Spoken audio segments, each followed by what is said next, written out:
What's up, everybody? Welcome to Moneyline Media. Hope you guys are all having a thrilling Thursday. Welcome to the first annual Moneyline Media NFL Awards. We are here tonight with Deirdre, Zach, and Sal. The whole crew has joined up together to present these awards. How's everybody doing tonight? What's going on? Doing pretty good. Get it. Deirdre will be acting as our moderator for tonight's NFL Awards. Yes. So I say. The moderator. So yeah, I'm doing it all. So I say we start with the most active fan base.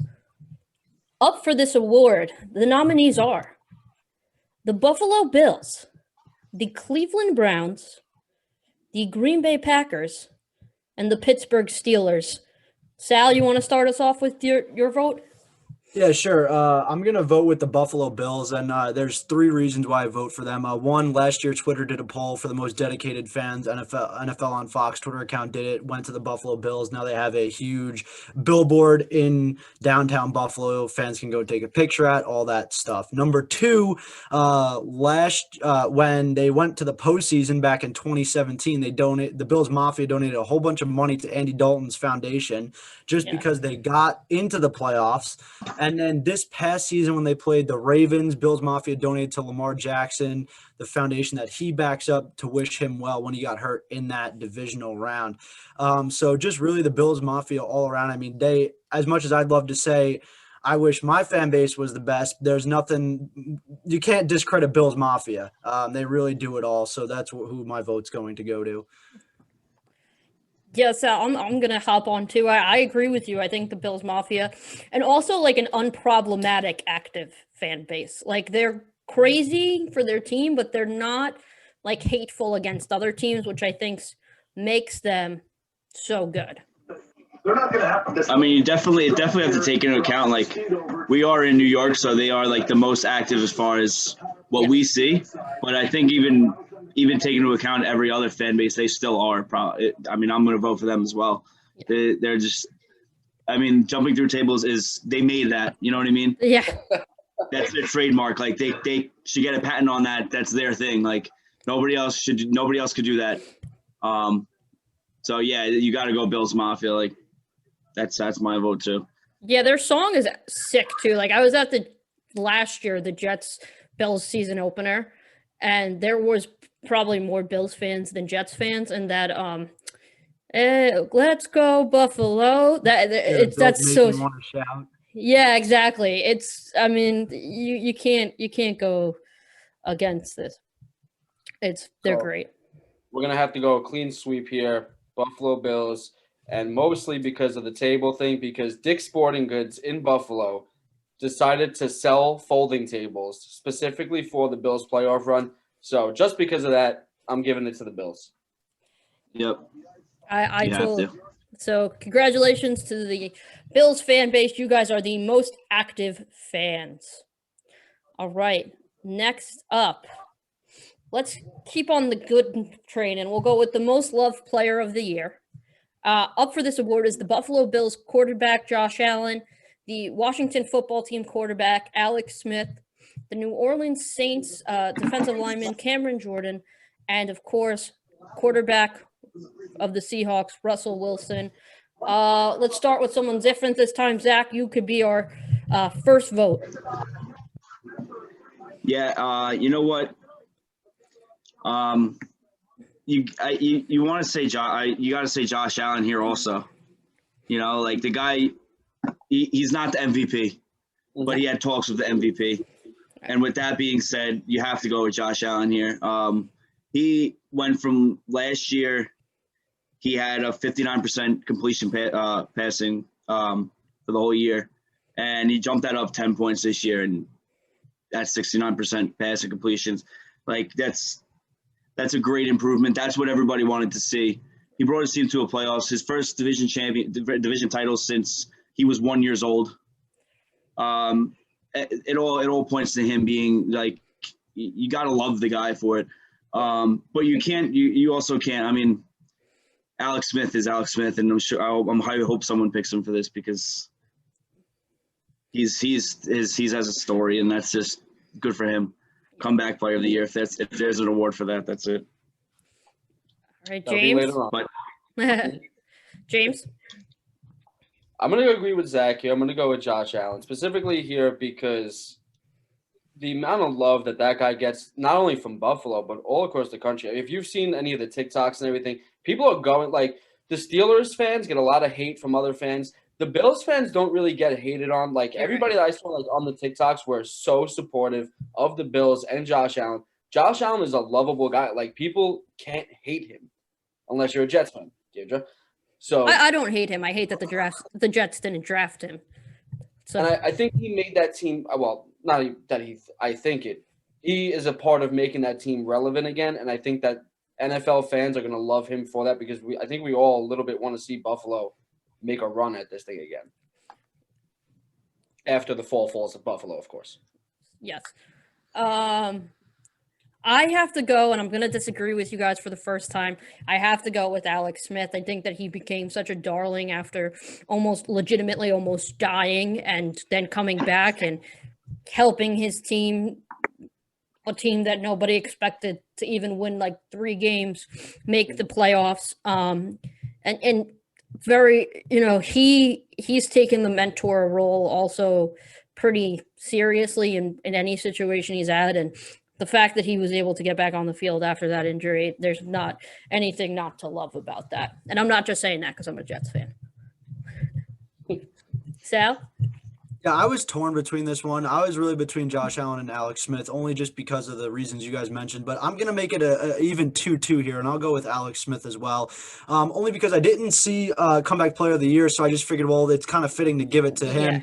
Yeah. Not necessarily because of Comeback Player of the Year, but just kind of the whole story around the Washington football team organization this year. And I'll get into that a little bit later as well. But I just really think that for him to be able to go in there, do the kind of stuff he did early on in the season, coming in, you saw his wife in that one game, just the pure emotion she had, whether it was scared, happiness, whatever it might have been, just to kind of see that no matter what team you like, you love to see something like that in the NFL. So I'm going to make it a 2-2 here and go with Alex Smith. All right, so we have our 2 co-most loved players of the year, Alex Smith and Josh Allen. I couldn't think of 2 better guys to win that award. What we could do for the tiebreaker here, Oh, God.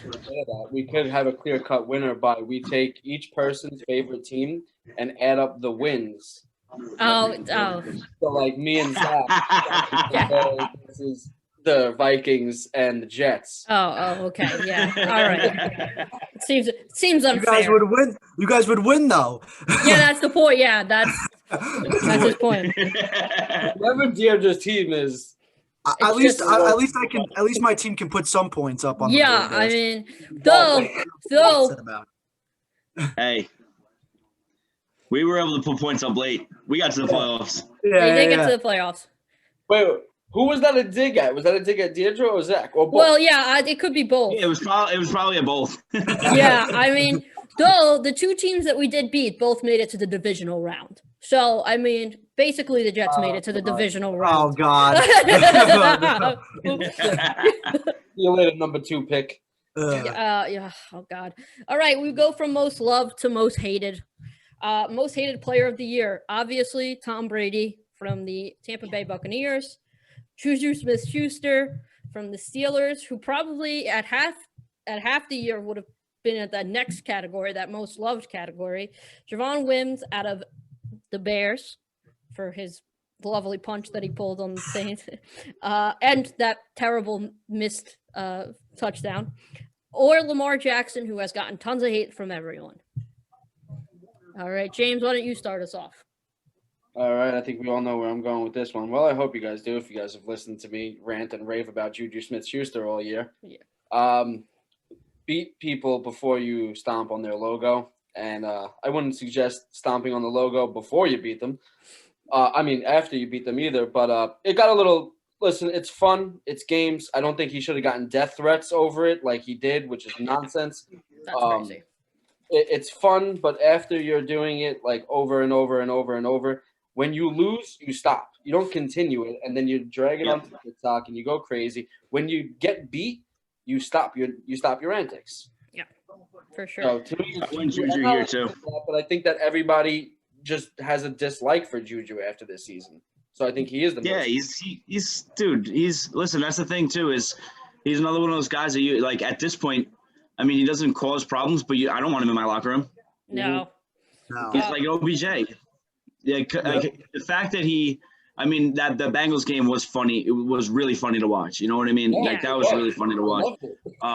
But I want Juju here too because listen, I hate Javon Wims, but Yeah. I hate Cody Parkey more. Okay, so we'll just go with that. But listen, I mean, with the Javon Wims thing, that punch in the face, Gardner Johnson, that guy's another one that should be on most hated. He's the guy that fought Michael Thomas in their practice. That's why Michael Thomas was suspended. So he's just a big mouth pretty much. He's not that good, but whatever. That's the thing of the past. Juju Smith-Schuster still is the most hated. I'm not even I'm not even a Steelers fan, and I hate him for the Steelers. You know what I mean? You know what I'm saying? Like if I'm someone else on like another team, Javon Wims doesn't really mind. I don't really mind him, but definitely Juju. Juju is hated by the players. You know what I mean? Just as much as he's hated by the fans. Yeah, I'm going to go Juju Smith-Schuster here too, though. I was kind of on the fence about him and Lamar Jackson because I think Lamar Jackson has gotten a lot of hate this year. And I feel like Juju Smith-Schuster did bring excitement for like kids who watch football. But yeah, I mean, that was for the first half of the year. And then the second half of the year, he decided to just go. More excitement for Steelers kids. Yeah, but yeah, like kids with the TikTok, that. Yeah, but you know what it is too, though. He plays football. Lamar Jackson also in the second half of the season kind of proved that he still is a good player. Juju Smith-Schuster didn't do anything for us to be like, wow, all right, you're like, you know what I mean? The Steelers were the worst 11-0 team in NFL history. Right. You know what I mean? Like if he had a great season and he talked shit, whatever. But he didn't have a good season. So. No, and you're right. Like Lamar, and I would say same Lamar Jackson. The first half of the season, people hated him. Oh, he's not that good. Yeah. And then the second half, he did prove himself. While Juju Smith-Schuster, not that he even played well, but people were kind of okay with it because his team was winning. So he definitely is most hated for me. Yeah, you know what? Lamar Jackson kind of didn't really get too crazy, as far as like he doesn't get too crazy as far as talking shit and you know what I mean? He's very like he doesn't really talk much. You know what I mean? Juju is a loudmouth. So I mean I don't really hate him. I don't love him, but I don't hate him. Yep. Juju I hate. I want him in my locker room. I agree. So, anything about Juju? Or? No, I mean, I don't really have anything to repeat. If CJ Gardner Johnson was on this list, I'd pick him over Juju only because I don't like the Saints organization as a whole. I think that the Saints, the way they are coached, the way they play defensively, I don't like Sean Payton at all. I'll be the first person to tell you that. I don't have any respect for him. I have no respect for anybody on the Saints except for Drew Brees. I just think that there's nothing more to say about Juju. The whole Wims situation, I don't even blame that fully on Wims. Yeah. I don't, he had the one game that was really the only problem. And then for Lamar Jackson, I guess, I really didn't see any hate on him. I don't personally have any preference whether I like him or not. He doesn't bother me. And yeah, so that's what I don't really have anything else. So you guys kind of covered it all. Awesome. Gotta get you on the TikTok, so you gotta see some more of this. Yeah. The only reason why I don't like Lamar Jackson, you guys watch TikTok, the guy wee hooping. Yeah. I know who you're talking about. It's the only reason why I wanted the fucking Ravens to lose ever. But we've been trying to set that's about it. We've been trying to get an interview with them. I couldn't stand that guy on an interview. I wouldn't be able to do it. We're trying to. I wouldn't be able to do it. Yeah, I don't. When Deirdre, when you messaged him, dude, how mad was I when you messaged? You were mad, but it's. Listen, guys, it's about the views. Sometimes. Oh yeah, absolutely. Sometimes. You put away your dignity, and you say, "Hey, this guy's here for the views." And you know what? It'd be great. It'd be so funny to listen to. Oh yeah, exactly. I will have a celebrity boxing match with him, but I will. All right. Next up, we have most punchable face: Drew Lock, Sam Darnold, Aaron Rodgers, and Bill Belichick have been the nominees for this. I'll start this time, and I'm gonna go with. I gotta go with Bill Belichick. I think he has the most punchable face. He's just annoying to watch coach. I'm a Jets fan, so it's a little biased, but yeah, he definitely Well, you see his face a lot, so yeah. yeah, I see his face a lot, and every time I want to punch it. So I'm going Bill Belichick here for those reasons. James? Listen, I'm going Aaron Rodgers for obvious reasons. I think But I always said if I met Aaron Rodgers, the one thing I would do is I would punch him in the face. I would get arrested, and that'd be the only time I go to jail. But every Bears fan would know who I am and would love me. They'd bail you out. Yeah, they probably would. So I'd They'd be start a bailed out in GoFundMe. 20 minutes. They probably They would. would. My Yeah. dad would bail me out. My dad would bail me out. My dad would be like, "This is the only time I respect why you're getting arrested." By the way, if you did that, we could make shirts and make lots of money. We are claiming that if you do that, Zach. We are. Listen, we are. if it happens, I will do it. I promise you right now. But if I ever get the chance, I hope I'm never in the same room with him because I just don't want to be in the same room with him. But that's just me. Gotcha. James, I have a feeling I know this just based on our arguments every Monday, me and Deirdre go at it over this guy, so I'm gonna have to take Aaron Rodgers here. I can't stand the guy. I think he's overrated. That's about it, Deirdre. You know how I feel. I didn't want the tattoo on the loss of his number. I don't have to get it because, as usual, You were that close. The choke artist strikes again. So I don't have to get a tattoo of him on my ass, and I knew it from the start when we made that bet that I was never gonna have to do it. I never. You were okay. Time out. He was very nervous during that game, and he was also nervous about the other game because we made another bet with the Chiefs that they would make the Super Bowl, and you told me I was crazy. So he was very nervous that weekend. I will have to say that. It's fair. Listen, it's fair for me to say that you were crazy for thinking the Chiefs were going to make the Super Bowl because it's very difficult to get back there 2 years. You're ago. right, but it happened. I would have bet against them. Hey, listen. Obviously, I'm wrong. They did it two years in a row, and when was one point in the season you were like questioning the Chiefs? I mean, you were because they weren't covering, you know what I mean? But they won every game, you know what I mean? They beat everybody. They found a way. All right. Yeah. Sal, I'm going to say, just based on your background, you are also going with Aaron Rodgers? I'm actually not. Oh. I'm actually going with Drew Lock, and the only reason I say that is because I just came out of college, right? And I feel like if I was in a bar drunk enough and Drew Lock was at my college, he just looks like one of those like soccer assholes that like wants to come in and like start a fight, like. And he just like when I saw him like singing on the bench, I was like, what is this guy doing? Like I was just like clock him. Like I don't like Aaron Rodgers at all, but like I just felt like when I saw Drew Lock, I'm like, oh yeah, I'd punch him. Like I easily would hit him. So like that's just like why I did it. Not that I wouldn't hit Aaron Rodgers, but like I just like felt like I had to. Like I saw Drew Lock's name, I was like, oh, that's different. I'll go with that. Yeah. All right. I think the reason that this question became is because like week 3 of the season, Deirdre was confused as to why I couldn't stand Drew Lock, and I was like, it's nothing about him. He just has the most punchable face in the NFL. He does.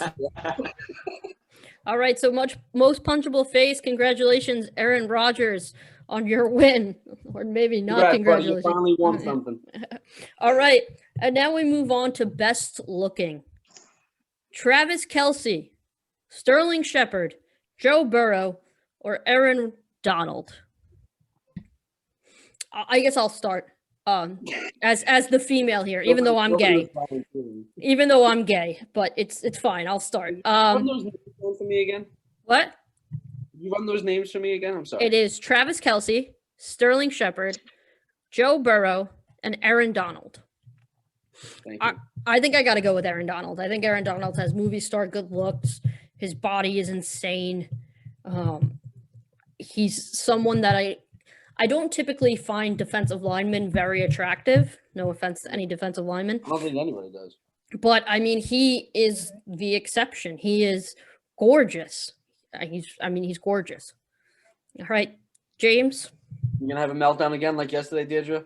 With Aaron. Oh, God, yeah. No, Robbie. A very attractive man complimented her yesterday on the show, and I thought she wasn't going to be able to speak for an hour. Yeah, I mean, yeah. It happens. I'm going to go with Travis Kelce here. Just because that's my type of man. He's like 6'5", 260 pounds. You know, He is can wrestle me gorgeous. down real good.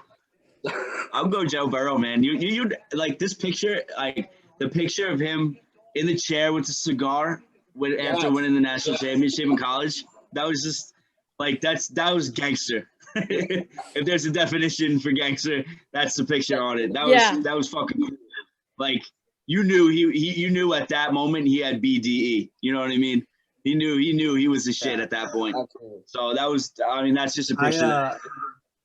I loved it. I agree with Zach. I'm going Joe Burrow, and I remember distinctively last year coming out of the draft. I remember my girlfriend. She was like, "Oh, this guy's like so hot," and I'm like, "Who?" And I'm like, "Joe Burrow." I'm like, "Well, he's not that good. He's not that he's like hot, but I just think like as soon as I saw the picture of him, and the guy had like so much swagger, but he doesn't like So much swagger. he doesn't use it though. It doesn't go to his head. You know what I mean? Like he's just a down to earth. He's still young. I'm not saying it wouldn't at some point, but just right now at the young age that he is, the mature level that he is, I have a lot of respect for him. I think he did great things at LSU, and I think when he's going to do great things on the Bengals. Love it. I agree. All right. So best looking goes to Joe Burrow. Rookie gets the nod for best looking. Look at that. All right. Next up, we have. Let's do worst coach of the year. Doug Peterson. Doug Peterson formerly of the Eagles. Actually, all of these coaches but one is fired. Adam Gase of the Jets. Doug Marrone of the Jacksonville Jaguars, and John Gruden of the Raiders.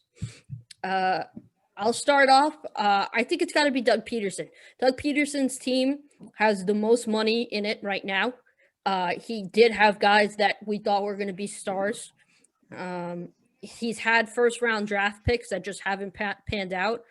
So I got to go with Doug Peterson here. He's the guy that, and I hate Adam Gase. I think Adam Gase is like the worst ever, but if you look at what Adam Gase had to compare to what Doug Peterson had, I think that, they had a good set. They had an early second-round pick, and they went with another quarterback, even though they had all that money tied up in their quarterback right now. So I got to go Doug Peterson. Yeah, I agree with you. And the only reason I agree with you a little bit. I agree with you, but I have different reasons. One, because you take a look at coaches that have, let's say, been to the Super Bowl or won the Super Bowl the past couple of years, right?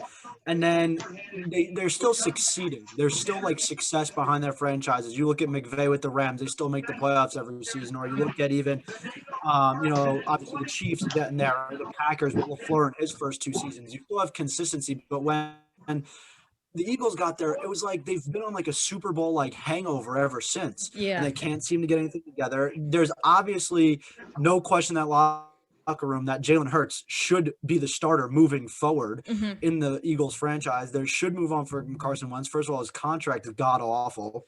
And secondly, throughout the entire year, they couldn't get the play calling established. It bounced around and went to him like 3 or 4 times. And just every move or everything that they did was so questionable. I mean, every coach on this list you can make a case for, but right. Adam Gase, like to me, as much as they were bad, and other coach on this list, they knew they weren't going to be there next year. They knew that they were part of an organization this year that, okay, well, we're going to lose Doug Marrone. They kept him because they knew what was coming. There was no reason to keep Doug Peterson if you were going to move on. Right. Just get rid of him earlier in the year.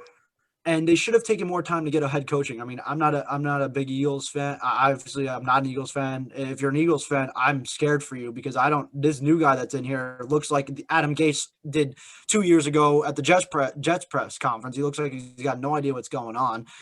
So to me, I think it's Doug Peterson. As much as you can make a case for everybody else, I just think the other guys knew they were not there next year. So for them to be the worst, it was kind of like anything that they did better than what they did this year would have made them better. Yeah, I went Doug Peterson too, for all of those reasons, and mostly because he just sat Jalen Hurts in the fourth quarter Yeah. There was no reason to sit him. That was just basically icing on the cake for me. That there was no reason for him to sit him. He's hated by, obviously all Giant fans, but yes. I can vouch. That just you lose the locker room at that, and that's the one thing that if the players on the Jets with Adam Gase, even though they knew he wasn't the coach next year, they still liked him. He's still he was still a likable guy. Nobody really didn't get along with him. as well as John Gruden. John Gruden has his locker room. That's a guarantee. He has his locker room. His players love him. But what Doug Peterson did, like you saw the whole locker room. You could tell like nobody was happy at that point. No. James, I know your answer. I'm going Doug Peterson for all of the reasons above, and just to add on to like what Zach said, he took a team that, like Sal said, was in the Super Bowl. They won the Super Bowl, and if you watched like the Eagles parade, like I did, you saw a sense of togetherness, a sense of like a family. The way Jason Kelce kind of rallied the troops, and he turned it into what it is now. And like I get it, like missing the playoffs and not going back to Super Bowls can aggravate players, but you're losing the locker room entirely. Jason Kelce is done. And Zach Ertz is done. Carson Wentz is done. And he just shattered the very foundation of that Eagles organization this season. And it's on him for that. And that's the reason he's not there anymore. So I'm going with Dougie. All right, we're going to do one more, and then we're going to have to switch over to another Zoom conference. I'll send it to you guys, the link, because we do not have pro. But we'll do this one last one before. And we'll do – what? What is it? Low budget, yes. We got Defensive Rookie of the Year up next. Chase Young, Patrick Queen, Jeremy Chin, and Antoine Winfield. James, you want to start with this one? What a surprise he's been, Joe. 25 years old. James, do you want to start? The NHL in January. What's up? Are you listening to the Can Rangers? you hear it? It's not that loud. I actually had it pretty low. I'll turn it off completely. No, just put it on mute. Now it's off. I don't know if the Rangers. That's what I did. I turned the music off. I did. All right, I'm going with Chase Young. I think the way he played this year was out of control. Like he led that defense. He was a big part of it, and a big part of getting Washington to the playoffs. And the way they played defensively, even in the playoffs, was really impressive. So out of that, for him to be a defensive line leader this year as a rookie, really impressive. He put up all the stats. You guys have seen the stats. So playing out of his mind, and the future looks bright for Washington's defensive line. They just got to figure it out offensively. Yeah, I went Chase Young too. Sorry. Yeah, I was agreeing with James as well. I think it's not even close. He's by far the best, most talented, maybe one of the best that we've ever seen coming out of the draft. He played very well. That's not an easy situation to be in. I don't think Washington football team, though I do think Ron Rivera turned it around. But yeah, I'm definitely going with Chase Young as well. Yeah, 7.5 sacks, and he lit up the league all year. 4 forced fumbles.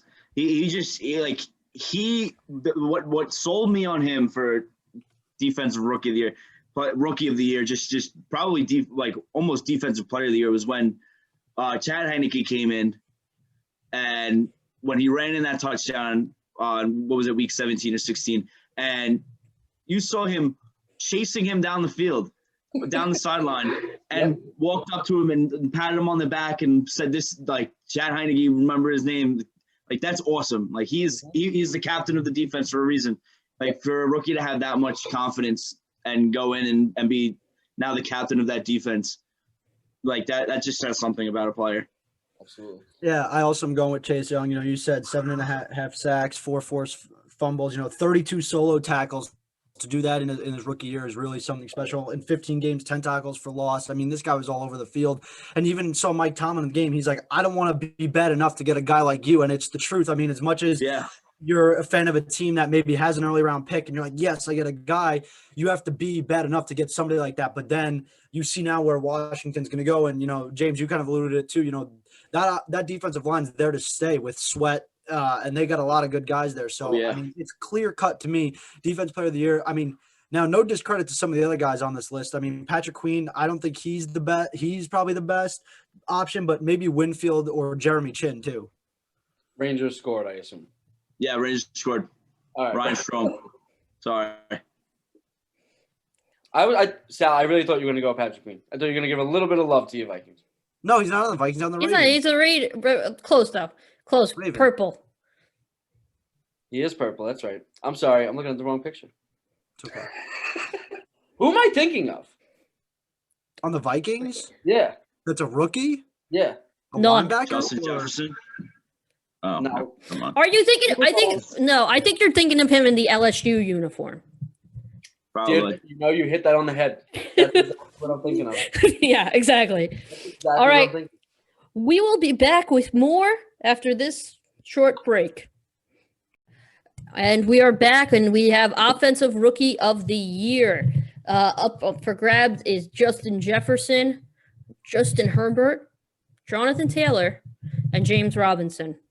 James, you want to go first? Boy, do I. I got a feeling I'm going to get yelled at regardless of who I pick here, so. Maybe not.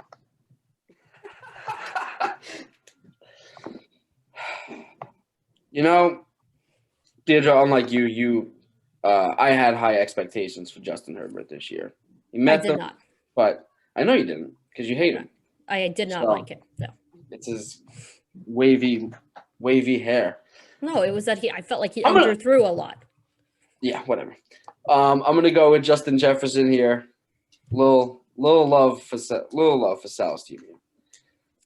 Yeah, Right? James. He's not on the Ravens also. I'm just, No. He went. LSU though. Yeah, he went from same colors. I'm sticking with Justin Jefferson. Like the guy set rookie records. I mean, numbers with Randy Moss in there.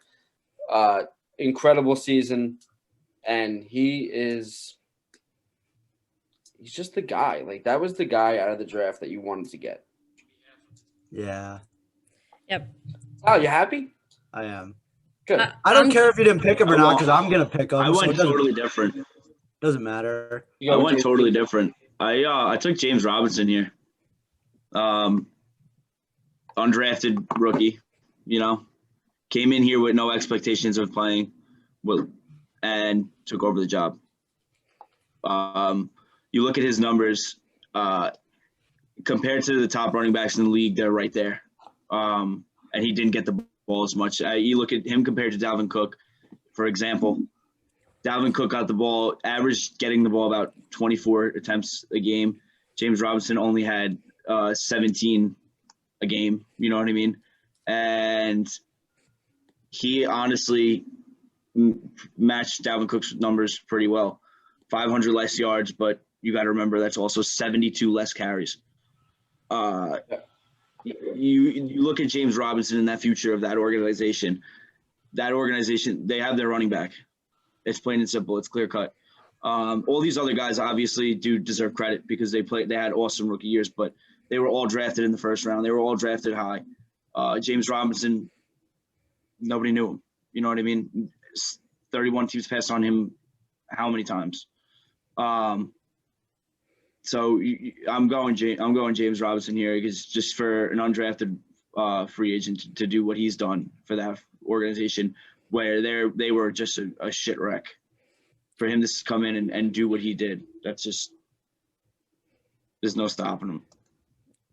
I'm going actually Justin Jefferson here as well. I think that he played, like James said, the Randy Moss numbers, he played really incredible. I didn't think he was going to be as good as he is, which really impressed me. I think that he's going to be a star in years to come. So that's why I picked Why him. you always gotta hate my rookie? What do you Every mean? rookie, like out of college, I like. You don't like. Well, You I had did no not. I didn't expectations. think What do you mean you had no expectations? I didn't. I thought that he was like Jamar Chase's backup, and that kind of made him Chase? look okay. Yeah, I thought Jamar Chase was hands down better when I looked at them, but Justin Jefferson played incredible this year, so I'm giving it to him. Sweet. Yeah, I mean, you already know who I'm going with. My boy Justin Jefferson. But no, honestly, this is a trade where it worked out for both teams. I mean, you had Diggs, and then you had the pick that the Vikings trade away for received was the Jefferson one. And I was just more surprised sitting there. Like all the teams that need a wide receivers. I'm like, okay, there goes Ruggs. I knew that wasn't going to be there. Mm-hmm. And then it gets to the Eagles, and I'm like, this is the last team that Yeah. had to draft a wide receiver besides the Vikings. And I'm like, And when I hear they get Jalen Rieger, I'm like, there's no way they're messing this up. I'm like, they're just can't draft anybody else. There's no way. And when they did it, I was very ecstatic. I thought Justin Jefferson in the Sugar Bowl with LSU was phenomenal. I thought he had a better game in the Sugar Bowl than he did in the national championship game. I think he had 4 touchdowns in the Sugar Bowl. Yeah. So, I mean, this is obviously a guy who's going to be there a while. I don't know for sure, but I'm pretty sure the NFL communications page leaked early the NFL Rookie of the Year, which I believe is Justin Herbert. There was like a Pepsi Rookie of the Year thing that the Twitter page leaked. I don't know how true it is or not, but there wasn't like any talks on Twitter from Rappaport or Schefter. Those are the NFL account itself. I mean, if you think about the NFL, it's probably a quarterback. It is. No, I agree. Yeah, definitely. Just like the MVP, there's no win. It's just it's kind of like it doesn't matter what happens. I do agree with you. By the way, it sucks, but yeah. No, I do. Jalen Rieger was also on my boom list. So like next when we do our pre-draft show, anyone that's on my boom list is more than likely going to be a bust, and anyone that's on my bust list is most than likely going to be a boom. And I watched a lot of film, like James could attest. I watched a lot of film on a lot of guys, but I'm just not that good. All right, next up we have Defensive Player of the Year. We got Xavier Howard, T.J. Watt, Aaron Donald, and Myles Garrett. For me, I'll start if you want. Yeah.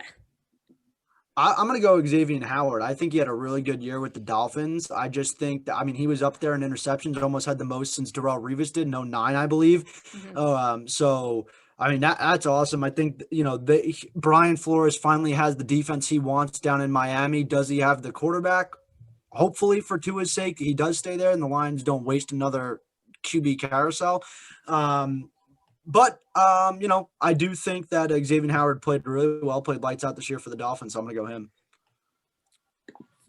I am actually going to go TJ Watt. I think TJ Watt played incredible on a team that was a little controversial. He was not. He was a Pro Bowler and an All-Pro this year, 15 sacks, 43 solo tackles, 2 forced fumbles, and he was just an absolute menace to quarterbacks everywhere. So that's why I got to go with TJ Watt here. Yeah, I got to agree with Sal here. The Xavier Howard, he got signed for a shit ton of money. Yeah. With $75 million was his contract, and he proved what he's worth. You know what I mean? He went out there and all year, that defense kind of that team in general kind of he would make a big play and they would all rally to it. You know what I mean? He helped that team this whole year. So I got to go with Xavier Howard here for everything Sal said, and especially because of just how many turnovers he created and what the team did with those turnovers. So it comes down to me, Deirdre. Well, I know you're not agreeing with me.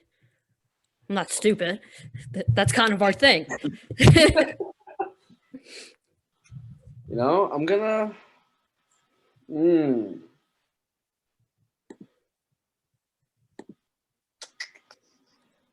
Interesting. It's not like you've had this list for 2 weeks or anything. Yeah, I know, but it changed my decision because. But it doesn't matter because if you go with somebody different that's not Xavier Howard, he's going to lose anyway. So it doesn't matter. That's true. I'm gonna take. I'm gonna take Xavier Howard. Come on, look at the guy's numbers. No, you're right. You're right. No, I agree. It's just funny. I agree. Like you're putting so much thought and effort into it, and it doesn't matter because like mine and Zach were the same. So like it did unless it didn't matter. You weren't. It didn't matter. So I was like, bro, if first intermission ends and he's still talking about this Xavier Howard. Yeah, I know. Poor Sal. All right, Coach of the Year. I'll try to go fast. I'm sorry. Brian Flores, Sean McDermott, Ron Rivera, Kevin Stefanski. I'll go first. Okay. I am going with Kevin Stefanski. I think that organization was cursed, and he took it out of the curse. He did have the players to do it, but he got the best out of every player, and he got the best out of Baker Mayfield, which a lot of people were kind of writing him off, and I think that he proved to everyone that he could do and be serviceable. So I'm going Kevin Stefanski here. And also, we see how much, no offense, the Vikings kind of missed him, because I know it was their defense, but still, they missed that guy. Yeah, no, 100%.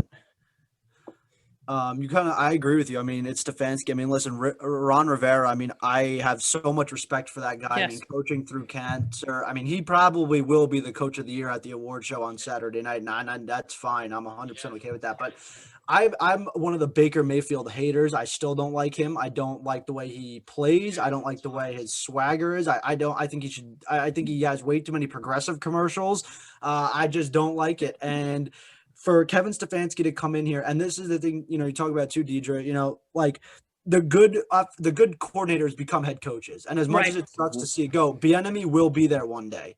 Yes. He will be a head coach, and then you'll see the Chiefs that's going to take a hit. So yes, as much as it sucks, but I like to see him succeed. I was honestly shocked when they mopped the Steelers the way they did, and without Stefanski coaching. So that just goes to show how much they wanted to do it for him to not even be on the field. And I mean, I don't like Odell either. I think he's a head case. I think that was a terrible move. Him and Jarvis, even though they were LSU teammates, it doesn't always work out in the NFL, and I don't really think it's working out. I think Baker plays worse when Odell's on the field, and I think it's statistically proven as well. I think Jarvis just is the guy there. So I'm just going to give it to Stefanski. It was arguably, as you said earlier, the worst environment in the NFL to step into. He has done a better job than, let's say, 7 coaches in the past, 3 years. So credit to him. I'm going Stefanski too. Yep. And for a complete opposite reason as Sal, because I love Baker Mayfield. That dude is that's the one thing he was missing. He's a good football player. Like there's no doubting it. He's a good football player. His press conferences are always funny. They are. And you know what? Like, he finally got that coach that he needed. That was the one thing he needed, was a coach. And he got that coach now, and Stefanski came out there and turned that team around, and there was a reason why they were in the playoffs this year. They have talent around him, don't get me wrong, but Kevin Stefanski is going to bring the best out of him.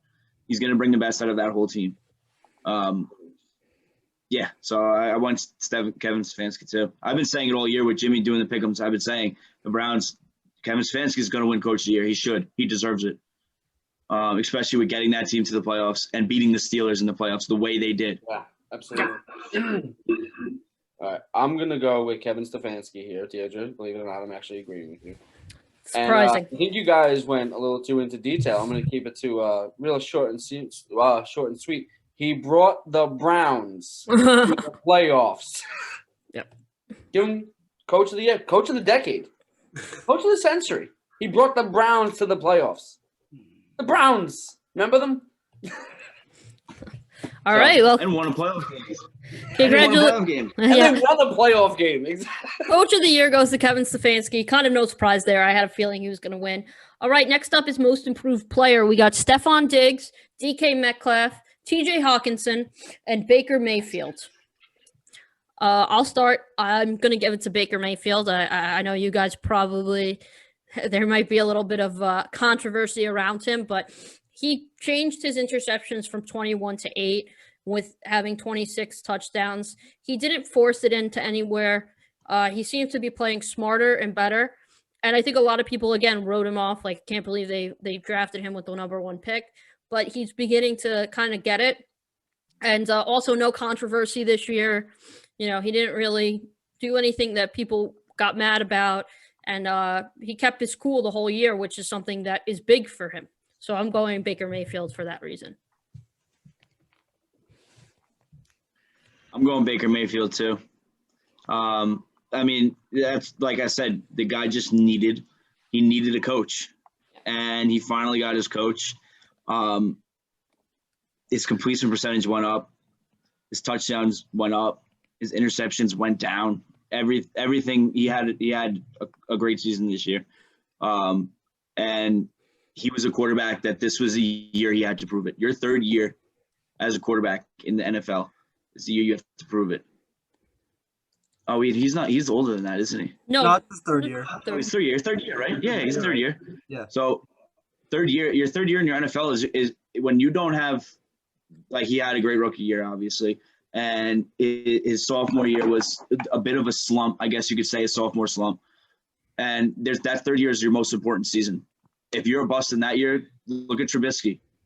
Look at what he did in his third year. Didn't do shit. So you look at your third year, that's where you really have to start improving. And he did. He did in every category. He got the Browns to the playoffs. As much as we want to thank Stefanski, he's not on the field. Mm-hmm. Baker Mayfield had to go out there and put in that dirty work, and he did. He played great this year. All right, Sal. I'm gonna go T.J. Hawkinson. I just think that the Lions are gonna be losing a lot. They lost Stafford already. They're not going to be able to retain both Marvin Jones and Kenny Golladay, possibly neither of them. So Hawkinson's going to go into an environment with a new quarterback, Jared Goff, with a new coach, a running back, hopefully in Swift, who they'll ride out because obviously Peterson's on the tail end of his career. Kerryon Johnson didn't pan out at all to the running back they thought he was going to be. Swift in his rookie season did really good, but T.J. Hawkinson, the numbers doubled from his rookie season last year. I mean, he had 32 receptions last year. He had 67 this year, 367 yards last season, and 723 yards this season. And he doubled and tripled in touchdowns, went from 2 in 2019 to 6 in 2020. And this guy arguably was the number 4 tight end this year behind Kelsey, Waller, and I guess Kittle when healthy. But really, when Kittle wasn't out there, he was the third best tight end this year. I mean, he was the safety blanket, and it's going to help Jared Goff out a lot. And I think the Lions can really build off of Hawkinson's talent. I know it's not going to win this category with you guys both picking Baker, but I just wanted to show some love to him because I really think he's a tight end in the league that is up and coming, and not a lot of people talk about him. All right, James. I could go with Baker here and say he brought the Browns to the playoffs. But I'm not going to do that. I'm going to go with Stephon Diggs. Thought Stephon had a great year. He had 400 more yards in his best career numbers in Minnesota. 2 more touchdowns than his best career numbers in Minnesota, and 20 more yards per game than his best career numbers. He actually had a quarterback throwing to him, though. Great point.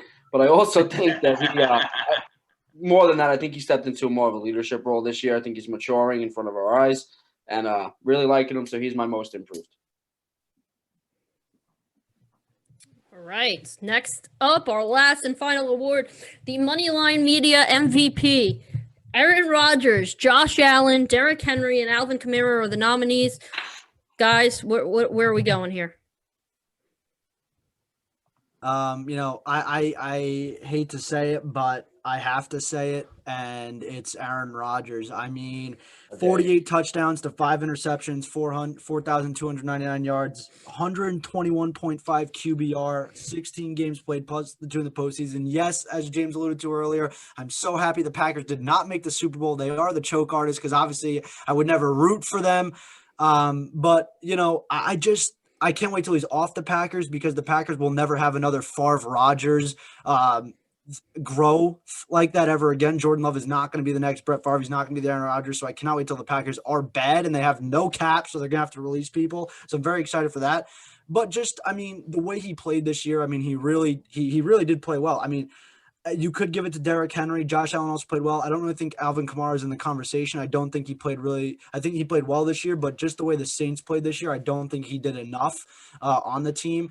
So I have to give it to Rodgers. Not that I want to, but I just think it's just the right decision.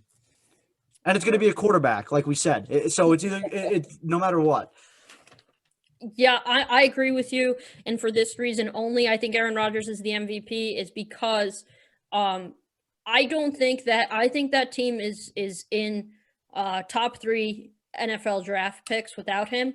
And I don't know if I could say that about any of these other guys on there.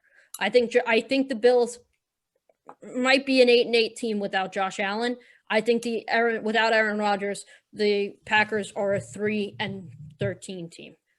So. Yeah, I'm going to go with Derrick Henry because you know what? Aaron Rodgers is going to win that award for MVP.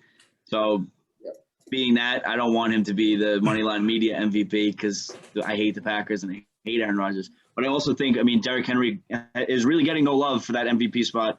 And he did a much better job than anybody else on the ground this year. 2,000 yards. Like, why are we not talking about that more? You know what I mean? He had 250 yards against the Texans. He had 215 yards against the Jaguars, 212 against the Texans again. He lit up this league all year. Nobody stopped him. You know what I mean? He had a record-breaking year, 17 rushing touchdowns. Like he was just awesome all the way across the board. Like that was the one player you wanted to stop. And I get it, Aaron Rodgers, and he had a great year. But why not look at the running backs a little bit more? Like he had a great year. 2,000 yards on the ground isn't easy to do, and he made it look easy. Yeah, no, I agree, but I wish they give it to Derrick Henry because it'd be the first time since Adrian Peterson got it, and he did exactly those numbers like you're talking about, Zach. So I hope they give it to him, but just as we know, we talked about, it's so stereotypical. They won't give it to a quarterback. Yeah. I've been a lot of things in my life. Wore a lot of different hats, did a lot of different things, been known as different guys. The one guy I will not be is the guy that came on here tonight and said Aaron Rodgers is the MVP. I'm going to choose anybody. Let's go with Josh Allen. Had a great year, brought the Bills. Why didn't you just pick Derrick Henry, dude?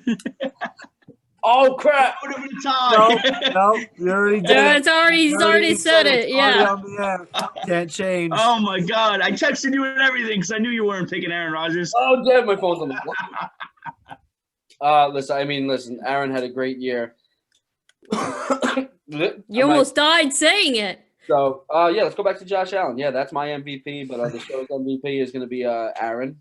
Yep. Listen, I'll tell you this, though. Deirdre, the numbers that you brought up, it makes sense to give the guy the MVP because obviously 10, 15, 20 years from now, when everybody's looking back and wondering who the 2020 MVP was, they'll see Aaron Rodgers and they'll see his statistics. They won't see his choke artist moves. They'll just see his numbers. So we as fans know that he's a choke artist, but the kids in the future will see, okay, yeah, he was the MVP because he had great regular season. I bet you everybody talks about Aaron Rodgers' season, obviously because he's going to win MVP, but I bet you nobody talks about Derrick Henry's 2,000 yards on the ground. You're right. Great point. Which is It sad. needs to be mentioned. You know what I mean? Why we have to keep that alive. It's not even mentioned. You know what I mean? All right. So with that being said, I'm going to just run down our list of winners. The most hated award goes to Juju Smith-Schuster. The most loved award goes to Josh Allen and Alex Smith. The most active fan base award goes to the Buffalo Bills. The most punchable face goes to Aaron Rodgers. The best looking goes to Joe Burrow. Worst coach of the year goes to Doug Peterson. Defensive rookie of the year goes to Chase Young. Offensive rookie of the year goes to Justin Jefferson. Defensive player of the year goes to Xavier Howard. Coach of the year goes to Kevin Stefanski. Most improved player goes to Baker Mayfield. And our Moneyline Media MVP for the year of 2020, James, this is going to kill you, is Aaron Rodgers. I think that killed 3/4 of It did. And this was Moneyline Media's first annual NFL awards. We will be back with much more awards coming up. First time all four of us are together. It's awesome. So, James, you wanna take us out, President? Absolutely. Does everybody have a bottle of water or no? I don't. All right, never mind. Stay safe. Stay well. Stay hydrated.